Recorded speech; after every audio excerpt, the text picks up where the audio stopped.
Shalom, le centre d'adoration et de la parole de vie, Chapelle des adorateurs, est heureux de vous présenter ce message, la puissance de Dieu dans nos faiblesses, un enseignement apporté par le pasteur Constant Matsima dans la grande série de formation qui a été développée à l'école des serviteurs.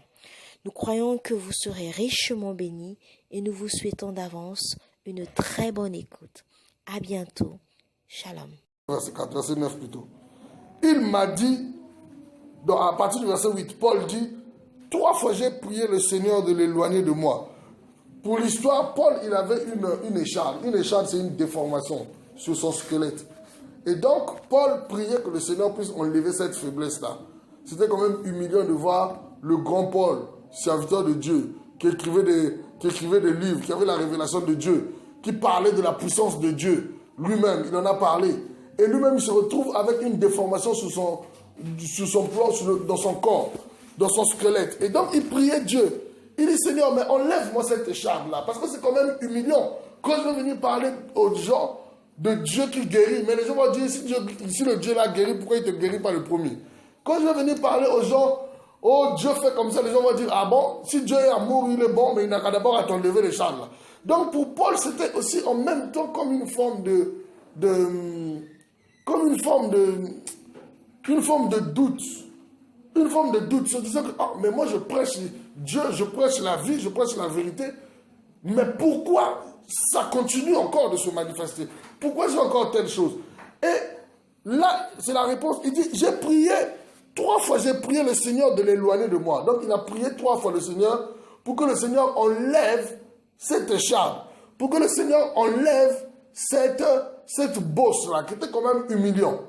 Et le verset 9, il dit, il m'a dit, c'est le Seigneur, c'est Dieu qui répond à Paul, il dit, il m'a dit, ma grâce te suffit, car ma puissance s'accomplit dans la faiblesse. Je me glorifierai donc bien plus volontiers de mes faiblesses, afin que la puissance de Christ repose sur moi. Amen. Il est en train de donner une révélation importante. Il est en train de dire une chose, que lorsqu'il a été faible, il a prié que le Seigneur puisse enlever son écharpe, puisse enlever... Dieu a dit, ma grâce te suffit, car c'est dans la faiblesse que se manifeste pleinement ma puissance. Et c'est pour cela qu'il dit, mais dans ce cas, puisque Dieu m'a dit ça, je me glorifierai donc plus volontiers de mes faiblesses. Ça veut dire que je me glorifierai de mes faiblesses. Pourquoi? Mais parce que c'est lorsque je suis faible que la puissance de Dieu se manifeste. Et ça, c'est des choses auxquelles vous allez souvent être confrontés. Et c'est des choses qu'un serviteur de Dieu doit comprendre, doit connaître s'il veut aller loin. C'est-à-dire, il doit comprendre que il peut arriver qu'il ait des faiblesses. Il peut arriver qu'il ait des faiblesses qui se manifestent dans sa vie en tant que serviteur de Dieu, en tant qu'enfant de Dieu. Mais la réaction à avoir, ce n'est pas de se plaindre, ce n'est pas de pleurer, ce n'est pas de maudire Dieu, ce n'est pas de crier. Mais il dit quoi? Je me glorifierai de mes faiblesses parce que c'est dans mes faiblesses que la puissance de Dieu se manifeste. Il y a une révélation que vous devez comprendre avec Dieu. La Bible dit Dieu fait grâce aux hommes et il résiste aux orgueilleux. La faiblesse a la capacité de venir nous rendre humbles. La faiblesse a la capacité de nous faire réaliser que, quel que soit ce que l'on peut faire, quel que soit ce que Dieu peut faire au travers de nous, nous ne sommes pas encore arrivés. Amen. Nous ne sommes pas encore parfaits, que nous avons encore besoin de Dieu. C'est pour cela que lorsqu'une faiblesse se manifeste dans la vie d'un homme, c'est un moyen pour Dieu de donner un message à cet homme-là pour dire que tout ce que tu fais là, même si tu fais des plus grandes choses, même si tu fais des choses excellentes, même si tu fais des choses miraculeuses, phénoménales, mais cette faiblesse-là te rappelle que tu as besoin de Dieu. Amen. Et la gloire de Dieu, la puissance de Dieu se manifeste dans la faiblesse. Quand quelqu'un est faible, parce que quand tu es dans une faiblesse, tu te sens en insécurité. Tu ne comptes plus sur toi. Tu ne t'appuies plus sur toi.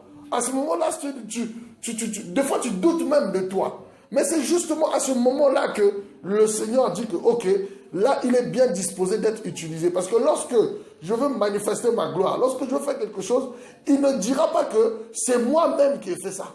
Il ne dira pas que c'est ma force qui m'a donné cette capacité-là. Il ne dira pas que c'est ma beauté. Vous savez, il y a des femmes qui sont des fois très très belles. Donc pour elle, elle se dit que se marier, c'est normal parce qu'elle est belle. Elle se dit que non, tel que je suis là, tel que Dieu m'a fait, je suis tellement bien fait là, tous les hommes vont venir. Mais des fois, Dieu permet que dans la vie de ces personnes-là, ça ne se passe pas comme ça. Et pourtant, la personne a tout ce qu'il faut. Et pourtant, la personne, même quand on voit, il a la beauté physique, il a tout ça. Mais ça ne se passe pas comme il veut. À un moment, ils se sont en insécurité, ils se posent même la question, mais est-ce que je suis encore? Est-ce que peut-être que j'ai trop une haute image de moi-même? C'est à partir de ce moment-là, en réalité, qu'est-ce que Dieu veut faire comprendre derrière? Il veut te faire comprendre que tout est grâce. Amen. Il veut te faire comprendre que tout ce que tu fais, tout ce que tu es capable de faire, tout ce que Dieu permet que tu fasses, c'est une grâce. Tu ne le fais pas à cause de toi-même ou bien par toi-même, mais tu le fais par Dieu, par celui qui te fortifie. Amen. Donc, Dieu n'a pas le même regard de nos faiblesses que nous avons. Nous, quand nous avons des faiblesses, nous avons comme l'impression que c'est la fin. Ou bien, nous nous regardons très mal, nous nous jugeons très durement, nous nous regardons de façon bizarre. Ah non, je ne suis pas digne de ceci, je ne suis pas digne de là. Non. Mais pour Dieu, la faiblesse, c'est le moyen par lequel il manifeste sa puissance. Amen. La faiblesse, c'est le moyen par lequel il passe pour manifester sa puissance. Ok? Ok? Il le dit bien. Nous sommes faibles. Nous aussi. Mais nous vous le montrerons. Nous vivons avec lui par la puissance de Dieu. La faiblesse va permettre à Dieu de pouvoir agir en toi puissamment. Puisque tu es déjà faible, quand quelque chose d'extraordinaire va s'accomplir, tu seras toi-même conscient au fond de toi que ça ne vient ni de ta force, ça ne vient ni de toi-même, mais ça vient de Dieu. Amen. C'est pour cela que des fois, il vous arrive que là où, quand vous êtes le plus, là où vous sentez le plus en insécurité, c'est des fois dans ce genre de moment-là que le Seigneur fait des choses tellement excellentes avec vous. Amen. Des fois, vous arrivez, il y a quelque chose qui s'est passé, vous vous sentez tellement mal, vous avez tellement, vous manquez de confiance, vous dites, mais est-ce que vraiment il y a quelque chose qui peut sortir de bien de moi? Justement, quand tu es dans cet état de brisement intérieur, là, quand tu arrives, c'est là où, des fois, le Seigneur manifeste vraiment quelque chose de surnaturel avec toi. Et là, à la fin, tu te rends compte que tu dis, waouh, ce n'est pas par mes propres efforts, mais c'est par la puissance de Dieu. Amen. Donc, le serviteur doit comprendre ça. Des fois, il peut avoir des failles, des faiblesses dans son comportement, dans son caractère, dans ses habitudes, qui font que des fois, ça le décourage. Ça l'attriste. Mais tu dois comprendre que, justement, Dieu, non pas pour que tu puisses continuer dedans, ou bien que tu puisses te dire que bon, je n'ai qu'à maintenant aller faire ça parce que Dieu se manifeste dans la puissance. Mais pour que tu comprennes en réalité que Dieu, c'est un Dieu qui fait tout par grâce. Dieu ne te bénit pas ou bien Dieu ne t'utilise pas parce que tu le mérites. Amen. Dieu ne t'a pas donné les dons parce que tu le mérites. Quel que soit ce que quelqu'un peut faire, quelle que soit même la dimension, et ça, le serviteur doit être conscient de ça. Quelle que soit la dimension que tu veux atteindre avec Dieu, quel que soit ce que Dieu fera avec toi, faut toujours, c'est important que tu sois toujours dans une attitude, c'est important toujours que tu sois dans une attitude, quelle attitude? L'attitude d'humilité, l'attitude de dépendre de Dieu. Même si Dieu aujourd'hui ressuscite des morts par toi, tu pries un mort se ressuscite, ou bien même Dieu fait des choses tellement extraordinaires, il guérit les malades, il fait des choses au travers de ta main. Jamais tu dois penser que c'est toi-même qui as fait ça. Jamais tu dois te dire que ça vient de moi. C'est Dieu qui fait par grâce. Amen. Et c'est pour cela qu'il y a des gens qui disent que non, moi je vais d'abord attendre de devenir parfait pour servir Dieu. Mais tu ne seras jamais parfait justement. Parce que Dieu n'utilise pas des personnes parfaites qui le servent. Il utilise des personnes qui sont imparfaites et il les utilise pour faire des choses extraordinaires. Il utilise ce qui est faible pour faire des choses fortes. Il utilise ce qui manque de force, ce qui manque de confiance pour faire des choses extraordinaires. Donc il y a des personnes quand on dit serve Dieu, le Seigneur veut que tu le serves. Ah non, moi j'ai encore telle chose dans ma vie. Mais justement, tu as telle chose dans ta vie, c'est le moment pour toi de venir vers Dieu afin que sa grâce et sa puissance puissent se manifester au travers de toi. Amen. Amen. La vision de Dieu pour nos faiblesses, elle est différente. Il dit, mes voix sont élevées au-dessus de vos voix, mes pensées au-dessus de vos pensées. Ça veut dire quoi? La manière dont les hommes conçoivent la faiblesse n'a rien à voir avec la manière dont Dieu conçoit la faiblesse.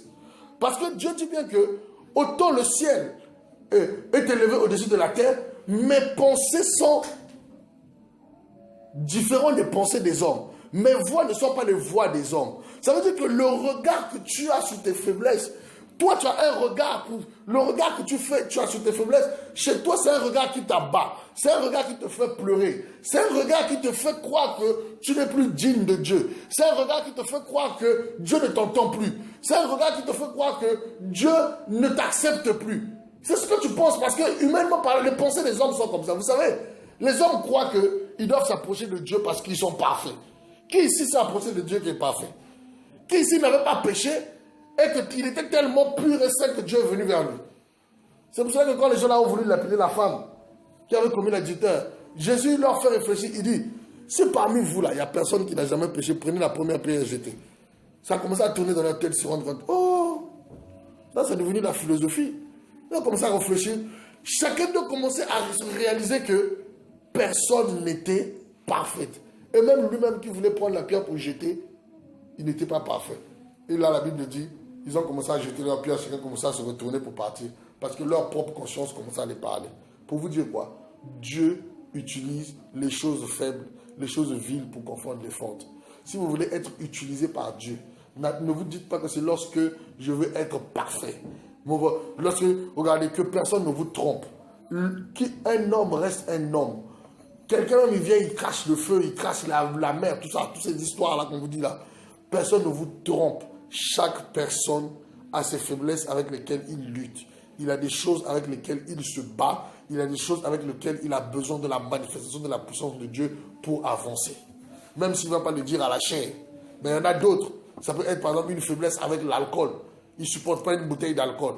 Quand il voit une bouteille d'alcool, il ne peut pas. C'est sa faiblesse. Et des fois, ça le fait pleurer devant le trône de Dieu. Seigneur, délivre-moi de ça. Seigneur, donne-moi la force de m'en sortir. Mais en même temps, il doit faire... des fois, il voit la main de Dieu justement sur lui pour faire certaines choses. D'autres, ça peut être l'argent. D'autres, ça peut être le sexe. D'autres, ça peut être tellement de choses. Amen. D'autres, ça peut être des problèmes de caractère, des problèmes de comportement qui font que personne ne veut rester avec toi parce que ton comportement éloigne les gens de toi. D'autres, et toutes ces choses, toutes sortes de faiblesses-là vont faire que Dieu va, malgré ça, vous utiliser pour manifester sa puissance. Est-ce que ça veut dire que, est-ce que c'est un encouragement pour que nous puissions continuer de faire le mal? Non. C'est pour nous faire comprendre la grâce de Dieu. Et c'est pour nous faire comprendre que l'œuvre de Dieu, nous ne la faisons pas, nous, par nos efforts. L'œuvre de Dieu, nous la faisons par la force de Dieu, nous la faisons par la grâce que Dieu nous donne. C'est pourquoi le serviteur doit comprendre ces choses. Amen. Le véritable serviteur doit comprendre ces choses. Il doit comprendre qu'il a besoin de la grâce de Dieu. Il doit comprendre qu'il a besoin de Dieu. Il doit comprendre que ce n'est pas par lui-même qu'il fait des choses. Ce n'est pas par lui-même pour qu'aucun homme ne se glorifie. C'est ce que dit le Seigneur. Vous savez pourquoi Christ est venu et que lui-même est venu sous forme humaine pour venir mourir à la place des hommes? Si c'était un homme qui avait réussi à pouvoir mourir à la place d'un autre homme, c'est-à-dire que si ce n'était pas Dieu lui-même qui s'était incarné, si c'était un homme, imaginez par exemple si c'était la race des Noirs, par exemple, si c'était les Noirs qui avaient sauvé l'humanité devant Dieu. Genre, imaginez si c'était à cause des Noirs, parce qu'il y avait des ancêtres des Noirs qu'on avait tués et à cause de tout le monde, toute l'humanité était sauvée. Vous imaginez les Noirs là, comment ils allaient se comporter? Ils allaient dire que mais c'est nous, vous êtes sauvés grâce à nous, hein. Si nous, on n'était pas là, vous ne serez pas sauvés. Imaginez si c'était des Blancs. Qu'est-ce que vous allez dire? Aujourd'hui, vous êtes sauvés, c'est grâce à nous. Imaginez-vous si c'était des Indiens. Dieu dit non, personne ne va se glorifier de ça. Moi-même, je vais descendre sous la forme humaine et je vais mourir à la place d'un homme pour que personne ne tire gloire de ça. La seule personne qui tire gloire de ça, c'est lui-même Dieu. Amen. Et donc, même dans ce que Dieu va faire avec vous, il ne va jamais permettre que vous tirez gloire vous-même. C'est pour cela que les faiblesses vont être là pour vous rappeler, hey, ce n'est pas toi qui fais, c'est Dieu qui fait. Quand tu as fini de prier pour quelqu'un, il s'est guéri, toi tu te crois que tu deviens un super héros là, tu commences à marcher. Ah, nous on guérit les gens, nous on guérit les gens. Tu rentres chez toi, la faiblesse se manifeste. Ah. En même temps, il y a une voix qui te dit, mais tu n'es rien mon gars, tu vois comment tu es aussi bas là? Oui. En même temps, tu te rappelles, mais quand j'ai guéri quelqu'un il y a 14 heures là, à 14 heures quand Dieu m'a utilisé là, c'était pas moi, c'était Dieu. Parce que si c'était moi-même là, regardez ce que je viens de faire. La faiblesse nous rend humbles. La faiblesse nous dispose à dire, c'est pour ça que je veux vous dire, n'attendez pas d'être parfait dans votre vie pour servir Dieu. Il y a des personnes qui ont des appels sur leur vie, non, j'attends d'être parfait, mais tu ne seras jamais parfait. Le jour où ton mauvais caractère va terminer, il y a un autre qui va commencer. C'est comme ça que les choses se passent. Le jour où tu vas sortir d'une prison, il y a quelque chose d'autre, une lutte qui va venir encore. C'est comme ça que ça se passe. Donc si vous attendez de ce jour-là, vous risquerez de mourir comme ça sans avoir servi Dieu. Amen.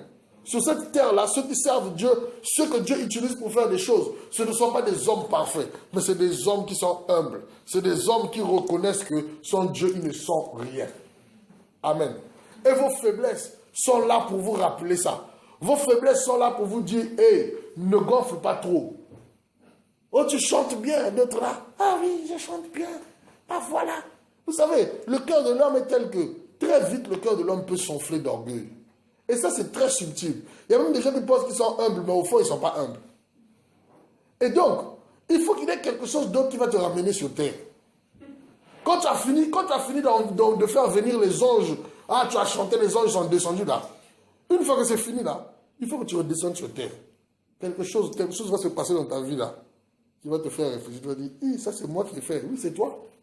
C'est le chantre de l'Éternel, celui qui chantait devant les gens. Ça c'est moi. Oui, c'est le pasteur, c'est le grand pasteur qui a fait.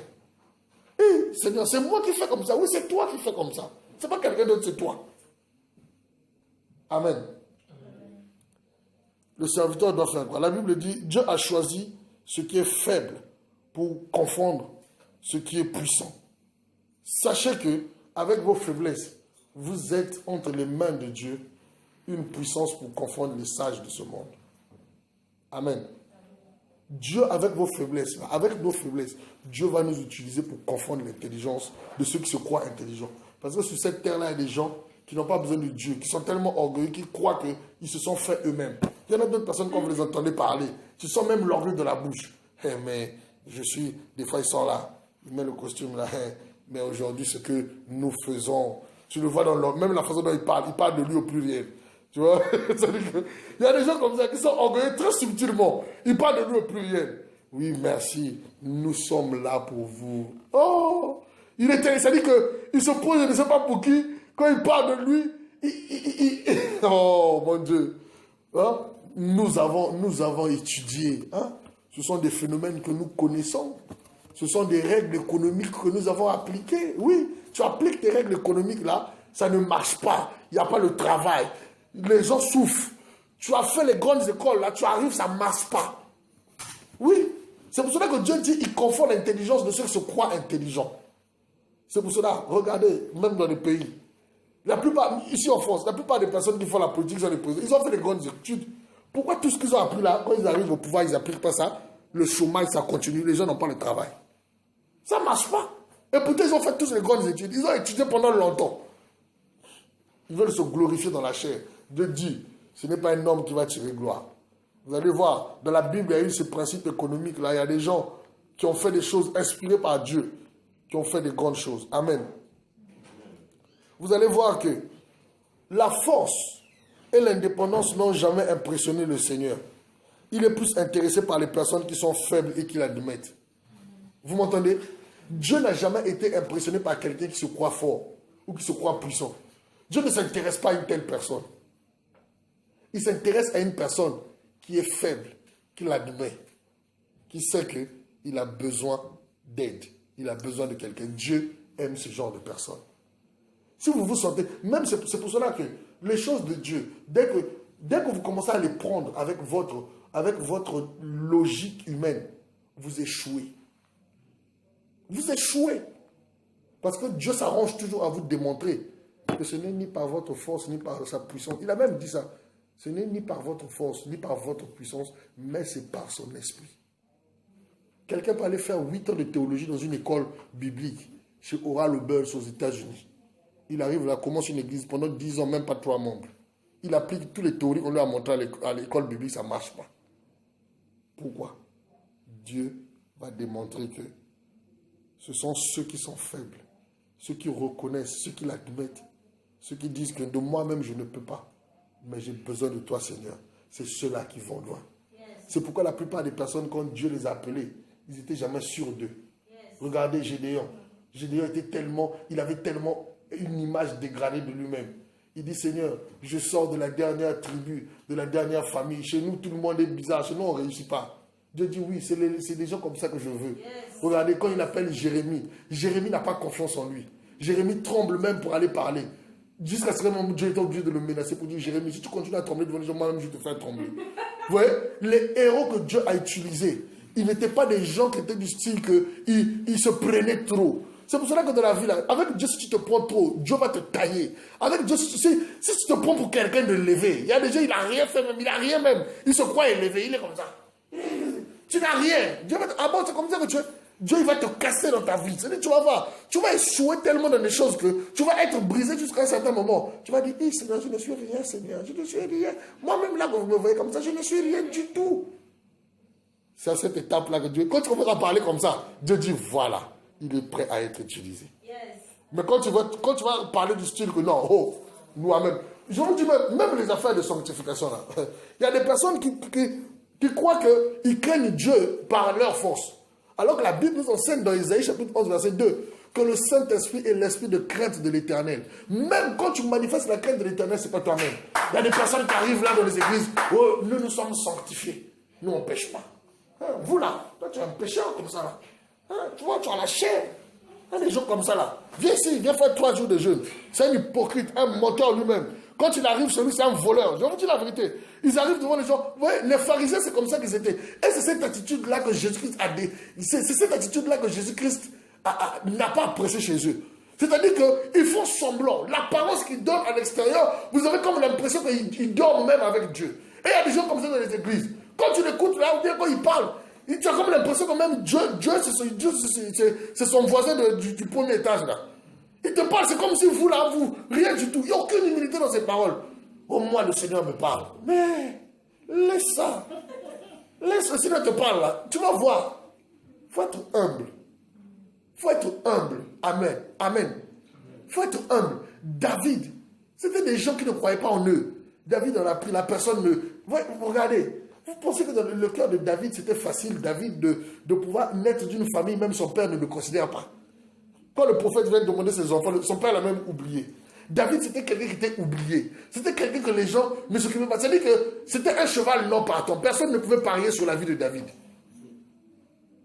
On pouvait citer tout, mais sauf lui.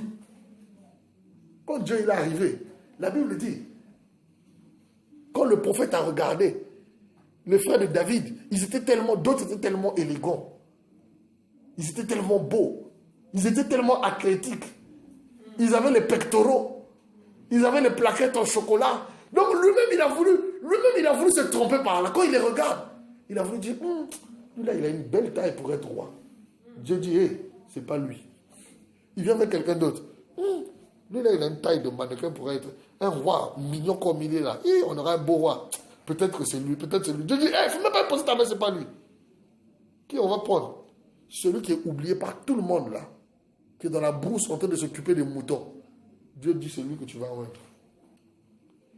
Toutes les personnes que Dieu a utilisées, c'était des personnes qui ne se croyaient pas forts. Et je vais vous dire une chose, surtout il y a des choses dans la vie avec le péché.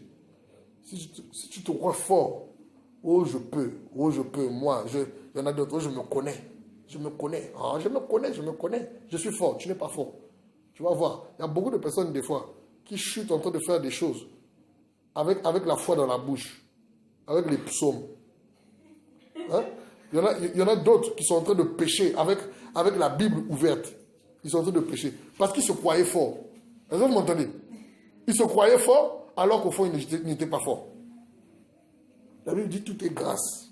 Amen. Amen. Nous ne sommes pas tous des êtres brillants et doués. En raison de vos limites, vous pensez peut-être jamais le Seigneur ne pourra m'employer. Mais Dieu ne se laisse pas arrêter par vos limites. Amen. Dieu ne se laisse... Moïse ne parlait pas. Moïse était un bègue. Mais c'est un bec que Dieu a utilisé pour aller sortir le peuple d'Égypte. Quand vous connaissez Dieu, vos limites là, ça va même plus vous faire pleurer. Oh, moi je ne peux pas parler devant les gens. Sache que le prochain grand évangéliste que Dieu va utiliser, c'est toi. Avec tu ne sais pas parler devant les gens, c'est toi. Moi, je n'ai pas la parole facile. Moïse, il a voulu trouver des raisons quand Dieu l'appelle. Oh, Moïse, oh Seigneur, tu sais que moi, je n'ai pas la parole facile. Dieu même, ça a commencé à le fatiguer. Il dit, Moïse, c'est moi qui te dis, vas-y. C'est moi qui t'ai créé. Je vais te faire parler. Moïse, vas-y. Le Seigneur jusqu'à il dit, bon, je vais mettre ton frère Aaron à côté de toi. Ils vont te soutenir. Mais celui qui était devant le premier, c'était Moïse. Vous m'entendez? C'était Moïse. C'était Moïse. Dieu veut des gens brisés. Dieu veut des gens qui sont humbles, qui ont un regard humble sur eux-mêmes. Est-ce que vous m'entendez? Qui n'ont pas un regard qui dépasse les limites. Ils ne se prennent pas pour des gens excellents. Moi, c'est pour ça. Ah, vraiment. Il y a des chrétiens aujourd'hui, quand je les écoute, je dis, hey, celui-là, il n'a pas encore compris Dieu. Uniquement en l'écoutant, au moins quand je suis né. Il y en a d'autres. Le diable les séduit et ils se séduisent eux-mêmes. Quand je suis né, ce jour-là, la journée qui fait 24 heures, ça n'a fait que 18 heures. Je suis tellement exceptionnel. Le jour que ma mère m'a accouché, il y avait même une étoile qui tournait. Mon frère, même si le jour où ta mère t'a accouché, même si le soleil c'est devenu la lune, ça ne veut rien dire. Je connaissais un frère comme ça le jour où il nous a fait son témoignage. Mais si tu ne connais pas Dieu, tu peux croire que vraiment, toi Dieu il ne t'a pas appelé parce que lui il est en train de nous faire comprendre que non, que depuis qu'il était dans le ventre de sa mère, je ne sais pas ce que sa mère avait reçu, je ne sais pas si à 2 mois, il prophétisait déjà dans le ventre. Je dis, mon frère, tout ça c'est la théorie que tu es en train de nous dire ici, là, pour te faire partie, je ne sais pas pour qui. Nous tous, on a des faiblesses, tu as des faiblesses, il ne faut pas fatiguer les gens ici, là. Hein? Il ne faut pas fatiguer les gens. Tout le monde a des faiblesses, tout le monde a des problèmes. Et quand vous regardez, et aujourd'hui, ce frère-là, c'est un véritable délinquant spirituel. Un véritable délinquant. Il supporte. Dans toutes les églises où il est passé, il est tombé avec des sœurs. Partout où il est passé, il enceintait des gens. C'est comme ça. Un véritable délinquant. Mais quand il vient faire témoignage, oh, quand je suis né, j'avais que 3 mois déjà, ma mère sentait la fraîcheur dans le ventre. Et quand je suis né ce jour-là, il y a eu le vent dans notre quartier. Mon frère, ça c'est la séduction, ça. C'est la séduction. Tout ça c'est quoi? Le diable le séduit tellement pour qu'il se prenne pour quelqu'un d'exceptionnel. Je vais vous dire, vous êtes sur le chemin de la chute. Lorsque vous allez commencer à vous séduire vous-même, lorsque vous allez commencer à croire que vous êtes exceptionnel, vous m'entendez? Croyez-vous que vous êtes exceptionnel, c'est là où vous allez commencer à chuter. Oh non, moi Dieu me parle. Même si Dieu te parle. Oh Dieu me parle. J'ai une relation particulière avec le Saint-Esprit. Ah bon? Tu as quelle relation particulière avec le Saint-Esprit? Oh, j'ai une relation particulière. Et il y a des chrétiens qui se séduisent comme ça. Je suis l'enfant chéri du Saint-Esprit. Ah bon? Le Saint-Esprit n'a pas d'enfant chéri. Jésus-Christ a dit, c'est qui mon frère et ma soeur? C'est celui qui met en pratique la parole de Dieu. Donc, si tu ne mets pas en pratique la parole de Dieu, même si tu as 10 mètres, même si tu es mannequin, ce n'est pas l'affaire de Dieu. Amen. Amen. Qu'est-ce qui doit se passer dans la vie du serviteur lorsqu'il comprend ces choses?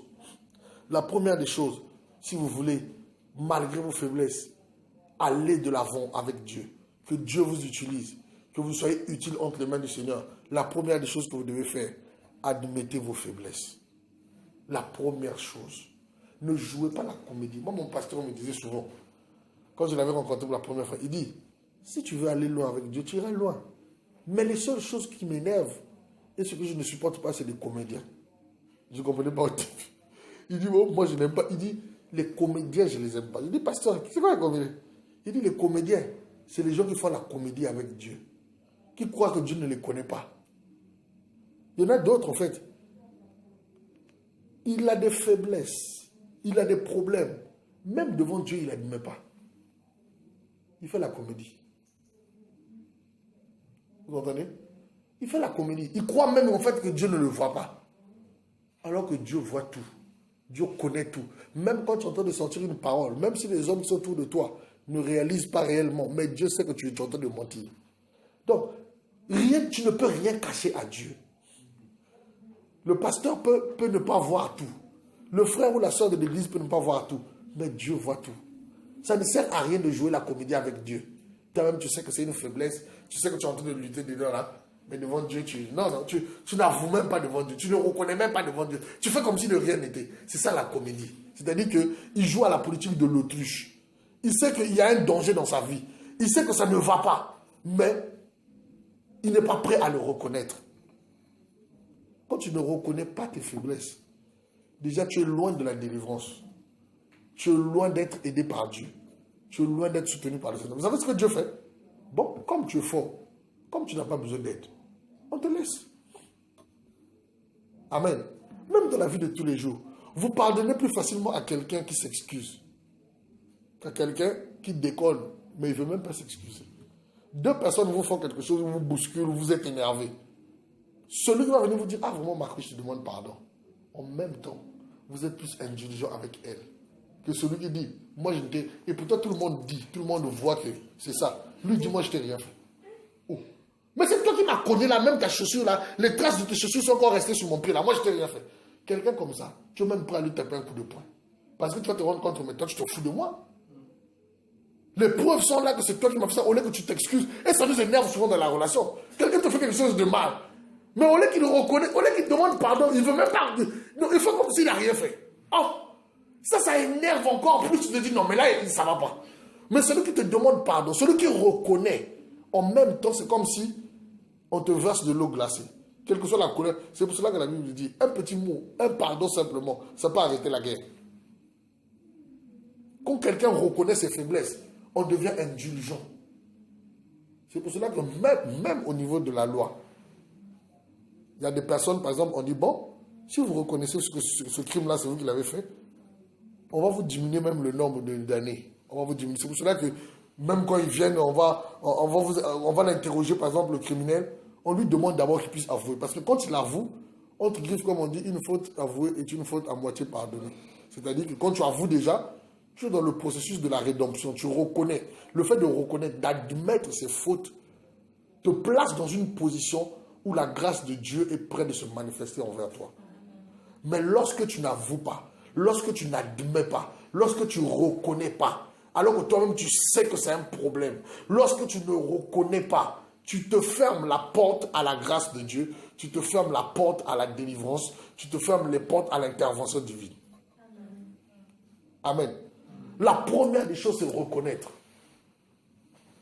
Dieu n'est pas là simplement pour nous faire parler en langue. Dieu est là même pour être notre confident, même dans les choses les plus personnelles, les plus intimes. C'est-à-dire que, quel que soit le domaine où tu as une faiblesse, où tu as un problème, tourne-toi vers Dieu, parle-lui. Seigneur, me voici. Seigneur, aide-moi. Seigneur, donne-moi la force. Seigneur, soutiens-moi. Et si, regardez, les gens pensent que, quand ils lisent les psaumes là, David est passé du 1er au 30, il était là seulement connecté dans les nuages. Oh, l'Éternel est bon, il est mon berger. Mais vous rigolez. Vous rigolez. Il y a certains psaumes que vous lisez là. Ce sont les cris de David pour demander la main de Dieu. Il y a des psaumes que vous lisez où il dit, qui me délivrera? Seigneur, viens me délivrer. D'autres, ils lisent ces psaumes-là. Ils croient que non, David, il était assis dans sa maison, il avait mangé le chocolat, il est là, oh Dieu, bon, non. D'autres écrits de David, c'était des cris de délivrance. Vous m'entendez? Certains psaumes qu'on lit là, c'était, il pleurait l'intervention de Dieu. Pour dire, Seigneur, voici mes faiblesses, mais qui me sortira de là? Si ce n'est pas toi, Seigneur, personne d'autre ne peut me sortir de là. Certains psaumes qu'on lit, c'est ça. Ce sont des cris. Ce sont des appels au secours. Je parlais avec une soeur, je crois, il y a 2 semaines. On disait, même certains chants qu'on écoute là. Quand vous écoutez le chant de quelqu'un, le chant là, il est beau, hein. Mais vous ne savez pas dans quelles conditions il a écrit ça. Peut-être qu'il était en train de lutter avec un péché terrible. Et pour exprimer ce qui se passait en lui, il écrit un chant. Vous attrapez ça à l'église, vous chantez.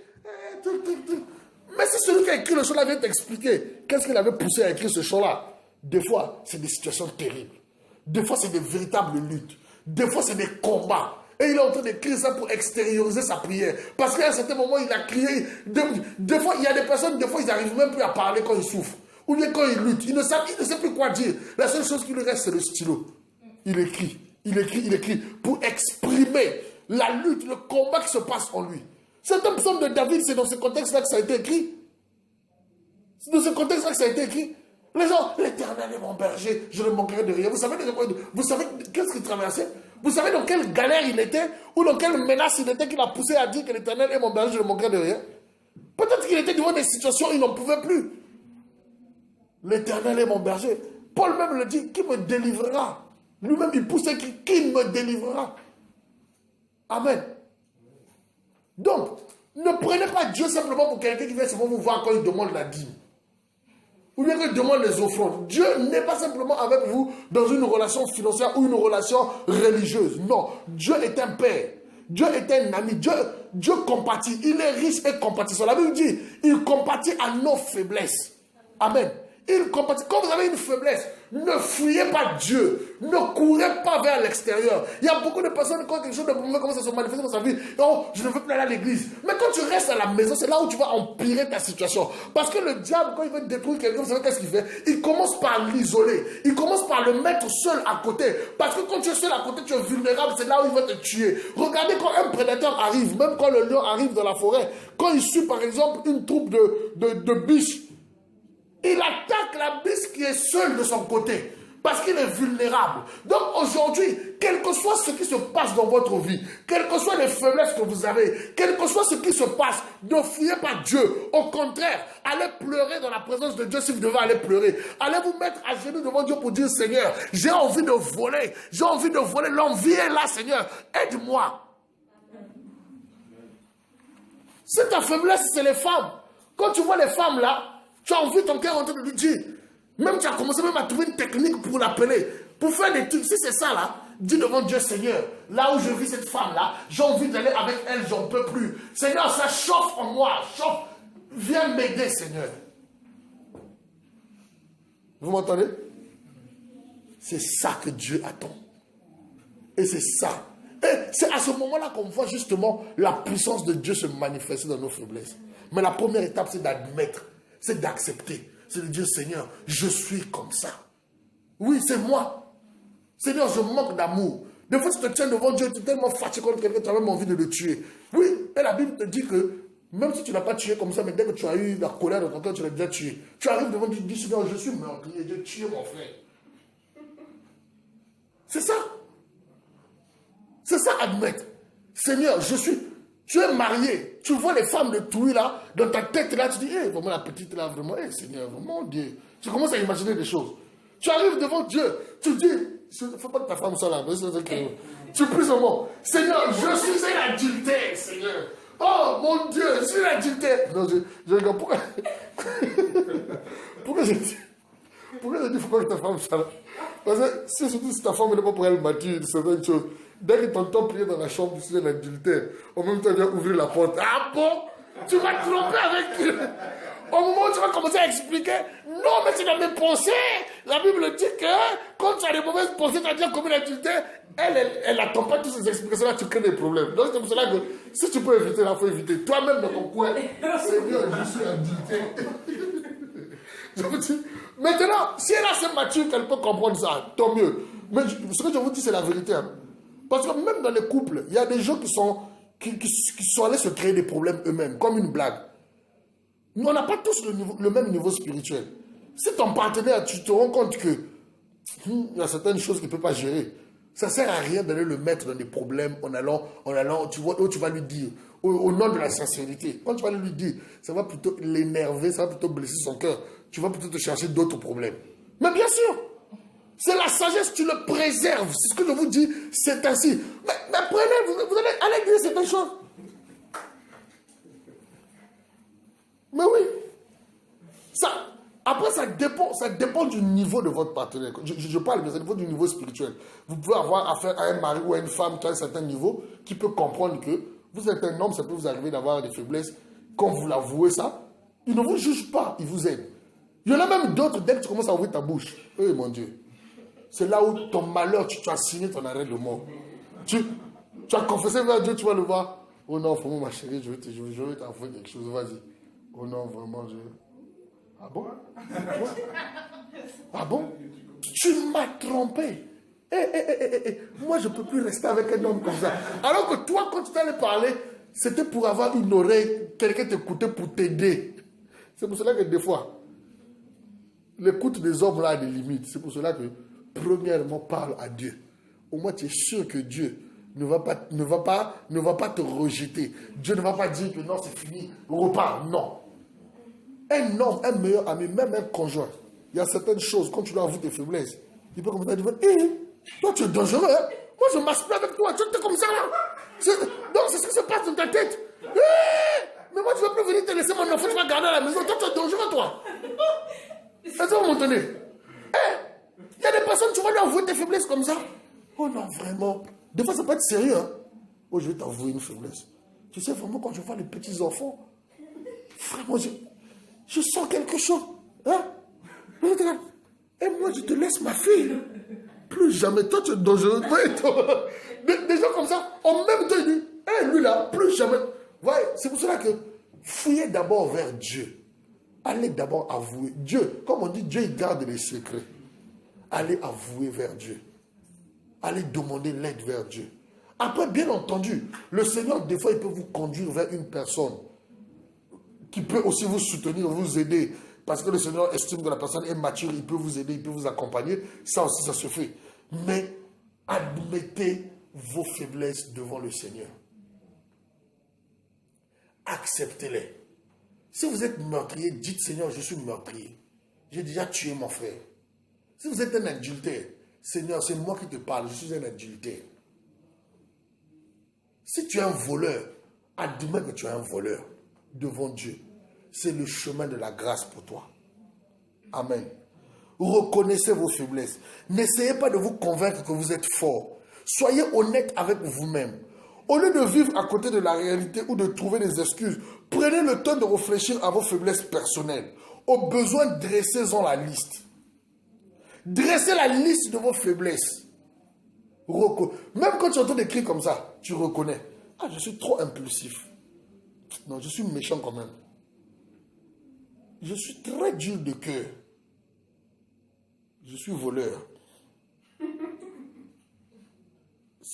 Je ne peux pas garder l'argent de quelqu'un. Dès qu'on me donne, même ça ne m'appartient pas, je mange ça. Tu fais la liste de toutes ces choses-là. Tu es en train de reconnaître. C'est la première étape. Amen. Dans le Nouveau Testament, 2 grandes confessions illustrent la mentalité que nous devons avoir pour vivre sainement. La première est celle de Pierre. Lorsqu'il a dit à Jésus, tu es le Christ, le Fils du Dieu vivant. La seconde est celle de Paul qui a déclaré à une foule en admiration devant lui, nous ne sommes que des hommes tout à fait semblables à vous. Oui, comme Paul dit ça, il a fait des choses, Dieu l'a utilisé, les miracles sont manifestés. Mais il voit d'autres personnes, il dit, nous ne sommes que des hommes comme vous. Pour dire quoi? Nous sommes tous faibles. Nous sommes tous limités. Nous avons besoin de la grâce de Dieu. Ça, c'est admettre les faiblesses. Amen. Beaucoup de chrétiens, surtout parmi les dirigeants, oublient cette seconde évidence. Nous ne sommes que des êtres humains. S'il faut que vous passiez par une crise pour l'admettre, Dieu n'hésitera pas à le permettre car il vous aime. Vous m'entendez? D'autres personnes, pour admettre qu'ils ne sont que des hommes, ils sont obligés de passer par une crise dans leur vie. Peut-être parce que Dieu lui a donné quelques dons. Il se croit être Dieu lui-même. Et des gens comme ça, ils sont très durs avec les autres.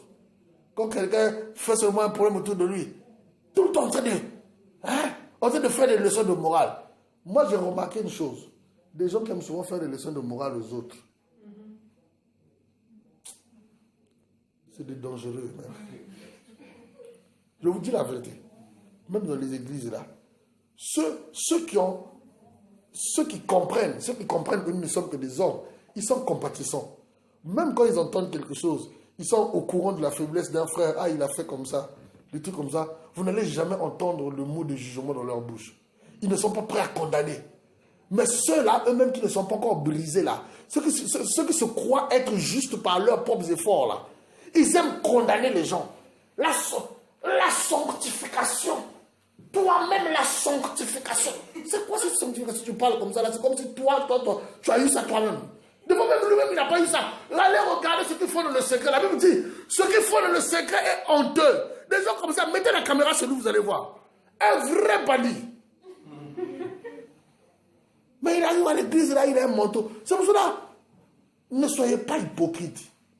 Quand vous réalisez que nous ne sommes que des hommes, soyez prêts à soutenir un frère. Quand vous avez compris ça, vous allez être prêt à plus soutenir qu'à condamner. Vous allez plus être prêt à tendre la main qu'à pouvoir condamner, qu'à pouvoir juger. Ah, lui là, c'est l'adultère. Mais toi-même là, toutes les femmes que tu as déjà dénudées, enlevé les habits dans ta tête là, même si tu n'as pas fait ça, la Bible dit que tu as commis un adultère. Vous êtes pareil. La preuve simplement toi parce qu'on ne t'a pas attrapé. Mais le jour où on va t'attraper, vous êtes pareil. Peut-être même toi tu es pire. Peut-être même toi tu es pire parce que toi ça se passe dans la tête. Personne ne voit. Mais quand tu vois quelqu'un déjà, tu l'as déjà enlevé les habits, tu imagines déjà des choses. Une autre femme passe, tu imagines déjà des choses. Tu es dangereux. Et peut-être toi-même tu sais que toi-même tu as des faiblesses comme ça. Mais dès qu'on dit simplement, oh tel frère, il est promis. Ils sont les premiers à condamner, à curer. Vous le voyez comme ça là, ils ne craignent pas Dieu. Oh, la crainte de Dieu là, c'est une grâce. Amen. Deuxième point, soyez contents de vos faiblesses. Vous savez pourquoi? Soyez contents parce que c'est là où la puissance de Dieu se manifeste. La puissance de Dieu se manifeste dans nos faiblesses. Amen. Paul dit, je me glorifierai donc plus volontiers de mes faiblesses, afin que la puissance de Christ repose sur moi. Si tu veux que la puissance de Christ repose constamment sur toi, glorifie-toi de tes faiblesses. Est-ce que tu m'entends? En réalité, quand tu reconnais tes faiblesses, tu reconnais juste que je suis incapable. J'ai besoin de quelqu'un de plus fort. J'ai besoin d'une puissance supérieure. Reconnaître ses faiblesses, c'est ce que ça veut dire. J'ai besoin d'une puissance supérieure. J'ai besoin de quelqu'un de plus haut que moi. J'ai besoin de quelqu'un de plus fort que moi. Et quand tu es en train de dire ça, tu es en train de dire, Seigneur, viens, viens, viens. J'ai besoin de toi. Amen. Mais quand tu n'admets pas tes faiblesses, quand tu ne te glorifies pas de tes faiblesses, c'est comme si tu es en train de dire, non, c'est moi. Amen. Cela ne semble avoir aucun sens. Nous aimerions être libérés de nos faiblesses et non nous en réjouir. Mais en fait, le contentement prouve que nous avons la foi en la bonté de Dieu et nous permet de dire, Seigneur, je crois que tu m'aimes et tu sais ce qui est bon pour moi. Amen.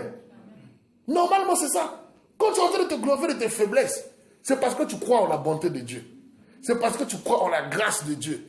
Oh, je vais te dire une chose. Il n'y a rien qui peut accélérer ta vie sur cette terre-là que la grâce de Dieu. Amen. Quand la grâce de Dieu se manifeste, il oublie ton passé. Quand la grâce de Dieu se manifeste, il oublie tes déboires.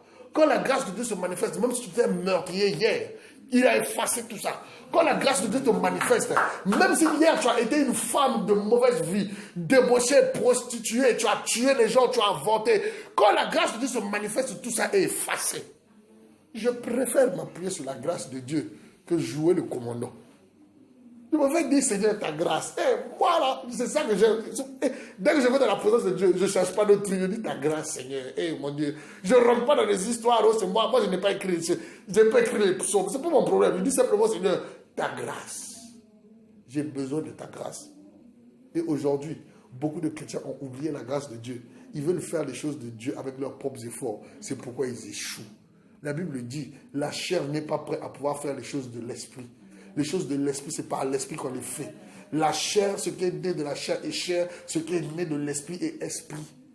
Si vous voulez plaire à Dieu par votre chair, vous allez vous décourager. Votre vie spirituelle va être en dents de scie. Vous allez être un chrétien de montagne russe. Aujourd'hui, votre foi est en haut. Vous croyez en la bonté de Dieu. Le jour où il y a une faiblesse qui se manifeste dans votre vie, vous croyez que Dieu ne vous aime pas. Vous commencez à douter. Oh Dieu, tu es où? Tu m'as abandonné. Dieu, tu m'as laissé. Non. Celui qui croit en la grâce de Dieu, il sait que Dieu ne l'a jamais laissé. Il sait que Dieu ne l'a jamais abandonné. Quelque chose s'est passé dans sa vie, il sait que Dieu l'aime toujours. Amen.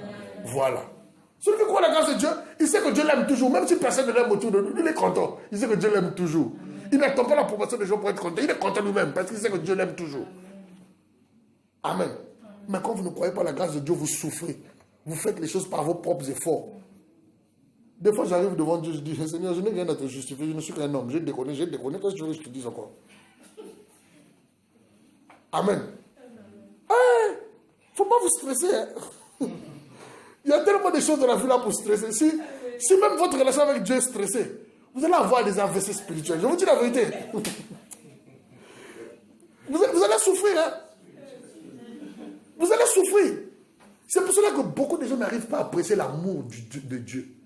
Beaucoup de personnes n'arrivent pas à apprécier l'amour de Dieu. Ils ne savent pas, en fait, quand on dit que Dieu est un père. Ils s'imaginent.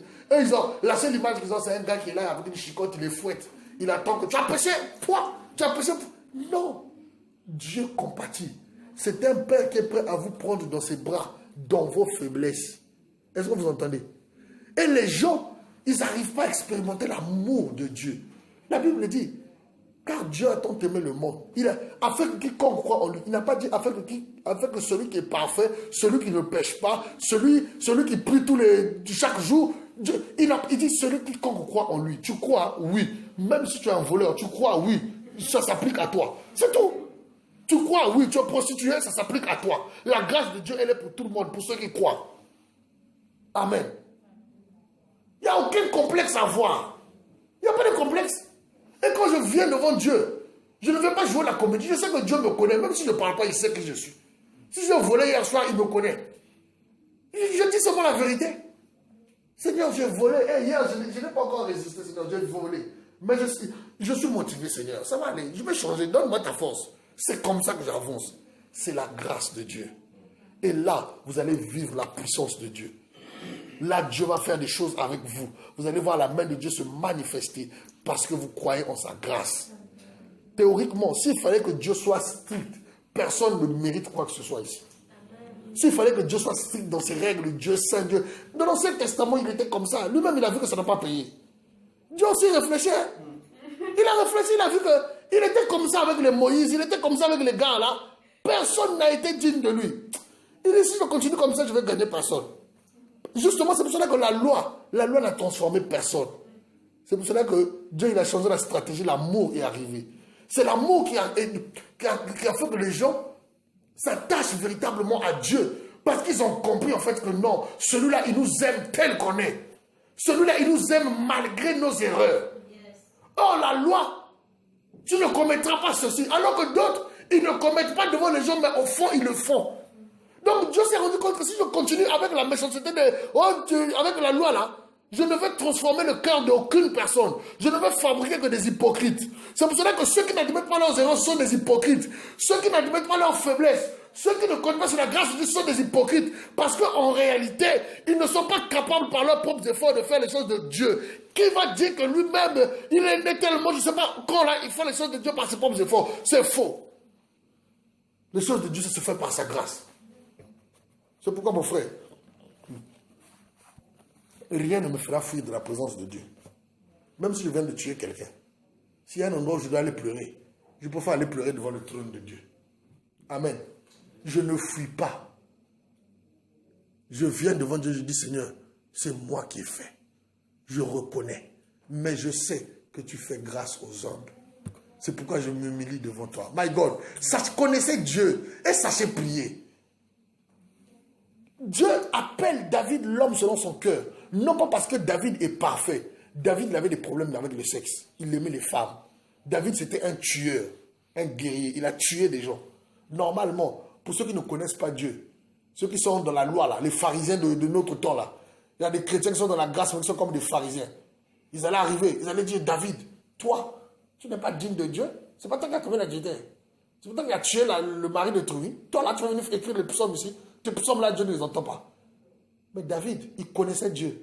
Il dit, même si je fais ça, mais je sais que tu es un Dieu qui pardonne toujours. Il dit non.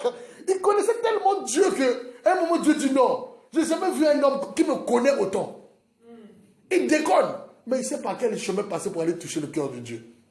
C'est incroyable, David. Il était un homme incroyable. C'est pourquoi Dieu dit non. C'est l'homme selon mon cœur. C'est-à-dire quoi? L'homme selon le cœur de Dieu, à quoi il ressemble? Je vais vous donner l'homme selon le modèle de l'homme que Dieu attend, qui touche son cœur. En réalité, l'homme selon le cœur de Dieu n'est pas un homme parfait. C'est la première des vérités que vous devez comprendre. L'homme selon le cœur de Dieu n'est pas un homme parfait. Mais c'est un homme qui sait reconnaître, qui sait revenir vers Dieu, qui sait s'humilier. Et surtout, qui sait compter sur la grâce de Dieu. C'est ça l'homme selon le cœur de Dieu. Amen. Si vous voulez être l'homme selon le cœur de ce monde, vous allez souffrir. Si vous voulez être l'homme selon le diable, vous allez souffrir.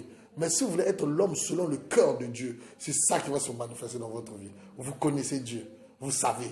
Vous savez. Des fois simplement, toi-même tu sais que là tu as déconné devant Dieu. Tu ne viens pas justifier. Tu viens simplement, tu prends seulement un chant.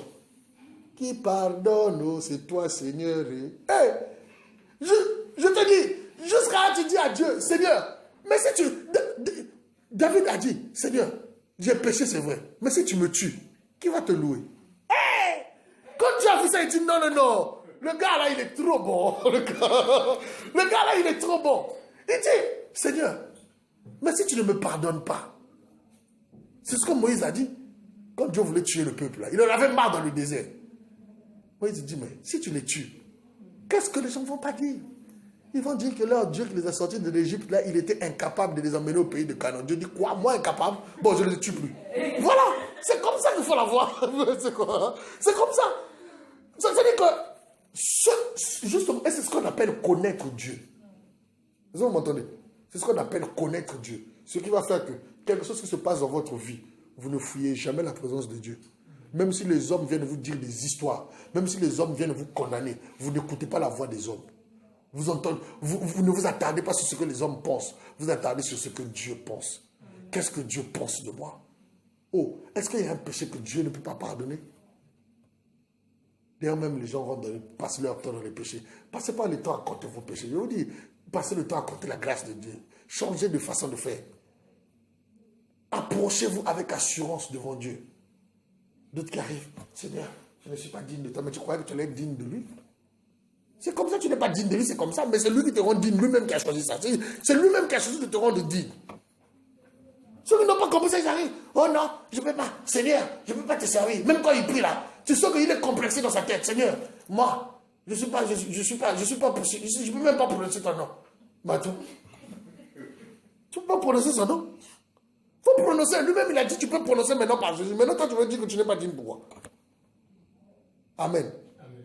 Connaissez Dieu. Vous allez vivre une vie palpitante. Et vous allez vivre une vie de repos.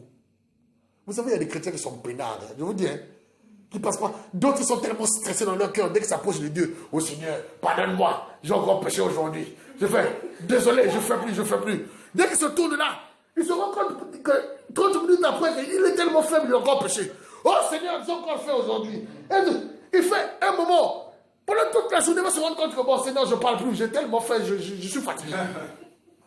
C'est parce que tu ne le connais pas. C'est parce que tu ne le connais pas. Il faut simplement dire, Seigneur, c'est moi qui ai fait. Je suis faible. Seigneur. Amen. Donc, le serviteur, il doit comprendre ces choses. C'est important pour le serviteur de comprendre ces choses. C'est important. Troisième point, bon, je vais terminer par là. Donc, admettez vos faiblesses devant Dieu. Et des fois, le Seigneur peut permettre que vous parlez aussi à des hommes. Mais je vous dis, quand vous parlez aux hommes, laissez-vous conduire par Dieu vers des hommes sages. C'est important ce que je suis en train de vous dire. N'allez pas vers des personnes, dès que vous allez lui raconter vos faiblesses là, c'est devenu pignon sur rue. Aujourd'hui, là, avec Facebook, là, les gens, ils font des statuts. Toi, quand tu lis son statut, tu sais que c'est de toi qui parle. Il n'a pas mis ton, il n'a pas mis ton nom. Il n'a pas mis ton nom, mais la façon dont il a exprimé ça, tu retrouves certains mots que tu lui as dit quand tu te confies. En même temps, tu es cassé. Donc, quand il s'agit d'aller parler, c'est important de vous laisser conduire par le Seigneur vers des personnes sages qui peuvent vous soutenir. Des fois, dans certaines situations, c'est important de parler à des personnes, d'avouer, d'admettre. Mais laissez-vous conduire par le Seigneur vers des personnes sages. J'insiste sur ça. Ensuite, une fois que vous admettez vos faiblesses, soyez content de vos faiblesses, dans le sens où c'est là que la force de Dieu va se manifester. Amen. Amen. Ensuite, le dernier point, parlez franchement de vos points faibles. Le ministère commence par la fragilité. Plus vous vous montrez tel que vous êtes, sans être sur vos gardes, plus vous partagerez vos luttes et plus le Seigneur pourra vous employer pour servir les autres. Vous m'entendez? Dans toutes ces lettres, Paul se montrait tel qu'il était. Il faisait part honnêtement de ses échecs. Oui, Paul parlait de ses échecs. Aujourd'hui, il y a des serviteurs de Dieu qui ne veulent jamais reconnaître leurs échecs. Même quand ils prêchent. Vouloir simplement donner un témoignage qu'un jour il a échoué. Il croit que c'est se rabaisser. Mais c'est faux. Tout le monde sait qu'il a des échecs. Même si lui-même ne dit pas. Nous tous, on sait qu'il a des échecs. D'autres estiment que si je donne un mauvais témoignage où je n'ai pas réussi là, je me rabaisse. Tu es orgueilleux. Tu es orgueilleux. Parler sincèrement de ses faiblesses, c'est un point qui est très positif. Dire que j'ai échoué. Dire que moi aussi j'ai échoué. Dans tel domaine aussi, j'ai connu des échecs. Paul parlait de ses échecs. Il parlait de ses sentiments. Amen. Il a dit, nous avons largement ouvert nos cœurs. Je ne fais pas le bien que je veux et je fais le mal que je ne veux pas. Il le reconnaît, c'est Paul qui le dit. Le bien que je veux faire là, je ne le fais pas. Mais le mal que je ne veux pas faire, c'est ce que je fais. C'est Paul qui reconnaît. Ça veut dire qu'il dit, je reconnais qu'en moi, il y a une deuxième loi qui me pousse à faire des choses qui sont contraires à ce que Dieu veut. Ça, c'est pas une faiblesse. Le grand Paul qui a écrit des épîtres, toi, tu n'as même pas écrit un paragraphe de la Bible. Lui, il a écrit les épîtres. Il reconnaît ses faiblesses. Lui-même, il dit devant les gens que, il y a des choses que je veux faire que je n'arrive pas à faire. Il y a des choses que je ne veux pas faire mais que je fais. Je suis faible. Il le reconnaît. Donc, soyez prêts à parler franchement de vos points faibles. N'ayez pas honte. Soyez prêts à en parler. Ça ne va pas vous diminuer, ça ne va pas vous enlever. Il y a des gens qui ont connu des choses difficiles, qui ont des témoignages puissants. Au lieu de pouvoir en parler des fois pour édifier les autres, ils gardent ça pour eux. Ils gardent ça pour eux. Oh non, comment les gens ils vont me voir? Comment les gens vont me penser? Ah bon? Tu veux que les gens puissent avoir une autre image de toi? Tout le monde sait que ton image là, c'est pas vrai. Oh, c'est ça. Si tu continues comme ça jusqu'à ce que Dieu va démontrer à tout le monde que tu faisais fausse route sur toi. Soyez humble. Amen. Quand vous allez avoir ce genre d'attitude-là, vous n'allez pas être stressé sur le plan spirituel. Même devant Dieu, vous n'allez pas être stressé. Donc, la Bible dit, dans 1 Jean, chapitre 3, verset 9, si tu confesses tes péchés, de tout ton cœur, le Seigneur est juste et fidèle pour te pardonner et te laver de toute iniquité. C'est ce qu'il dit. Il n'a pas dit, si tu confesses simplement en août et en septembre, ça ne marche plus. Il a dit, il n'a pas dit quand et comment. Ça veut dire que tout le temps. Vous voyez la grâce? Tout le temps. Tu as fait quelque chose qui n'a pas glorifié Dieu. Si tu confesses tes péchés, il te pardonne. S'il est arrivé que demain ça arrive, si tu demandes encore, il te pardonne. Les gens vont dire, oh mais Dieu aussi, on blague avec lui. Non. Vous ne blaguez pas avec lui. Il a choisi de se présenter comme ça aux hommes, en manifestant la grâce. Parce qu'il sait au fond que c'est la grâce qui transforme. C'est l'amour qui change. En réalité, quand vous allez remarquer que Dieu vous pardonne tout le temps, à un certain moment, vous-même vous allez être dégoûté de péché. Vous allez dire non, je ne veux plus blesser le cœur de Dieu. Est-ce que vous comprenez? Dieu, il a compris ça. C'est pour cela qu'il vous pardonne tout le temps. Imaginez-vous, chaque fois que vous faites quelque chose de mal, c'est pour cela que même il y a certains hommes eux-mêmes qui sont venus pleurer devant leur femme. Au début, quand il commence, il va faire n'importe quoi, il arrive. Sa femme est gentille avec lui. Tu es rentré, chérie? Bisous, va manger, mon chéri. Il fait ça. Un jour, lui-même, il vient, il pleure. Oh, pardonne-moi, j'ai été méchant avec toi. Oh, j'ai fait comme ça. Alors que la femme n'a même pas parlé. Je vais vous dire une chose. L'amour, la grâce, c'est une arme puissante. Et d'ailleurs, les femmes qui ont compris ça dans leur foyer, ils réussissent toujours. Mais ceux qui sont pas sages, qui sont stupides, qui veulent se battre, arranger les choses dans la chair, ils cassent leur maison, ils cassent leur vie, ils divorcent et ça s'arrête là. Dieu, normalement, c'est ce côté de Dieu-là que la femme a pris. Reste calme. Des fois, même ton mari peut croire qu'il est en train de jouer avec toi. Oh, je joue avec elle. Non, laisse-le. C'est ce que certains chrétiens font. On est en train de jouer avec Dieu. Aujourd'hui, il nous a encore pardonné. On joue. Il va encore pécher. Il vient, Dieu pardonne encore. Tu as comme l'impression que Dieu là, mais vraiment, il est quand même petit. Mais vraiment, lui-même, il ne comprend pas qu'on est en train de jouer avec lui. Non, c'est pas grave. Tu demandes pardon, il te pardonne. Il demande pardon, il te pardonne. Pendant 10 ans, il te pardonne. Un jour, tu vas dire, il est vraiment bon avec moi, ce Dieu-là. Pourquoi je vais continuer à faire ça? C'est ce qui arrive aux hommes, des fois, après avoir mené une vie bizarre. Un jour, il réfléchit lui-même, il dit, ma pauvre femme, elle est tellement gentille avec moi. Quand je rentre, elle s'occupe de moi, elle ne me demande même pas, elle ne me cherche pas de problème. Non, je vais être sérieux, je préfère me concentrer sur ma famille et ma femme. J'arrête les histoires là, il vient à la maison, il commence à pleurer. Et ça, c'est ce qu'on appelle la véritable repentance. C'est cette repentance-là qui vient du cœur, qui change. Et c'est ce que Dieu veut. Amen. Avoir peur de la chicotte, avoir peur de quoi? Dieu a remarqué qu'avec dans l'ancien temps, ça n'a pas changé les gens. Maintenant, il dit, c'est la puissance de l'amour qui va changer. C'est la puissance du pardon. C'est la puissance de la grâce. Quand ça se manifeste, quand quelqu'un réalise que Dieu l'aime, malgré ses faiblesses, que malgré ses déboires, qu'est-ce qu'il va faire? Il dit, Seigneur, non, tu m'aimes tellement trop. Moi, en retour, je te donne ma vie. My God. Quand on donne notre vie au Seigneur, c'est quoi? On répond à l'amour de Dieu. C'est pourquoi si tu veux voir des gens venir vers toi, si tu veux être une personne qui fédère les gens, ouvre les bras d'amour. Accepte les gens tels qu'ils sont. Sois prêt à pardonner leurs erreurs. Tu verras que les gens courront vers toi.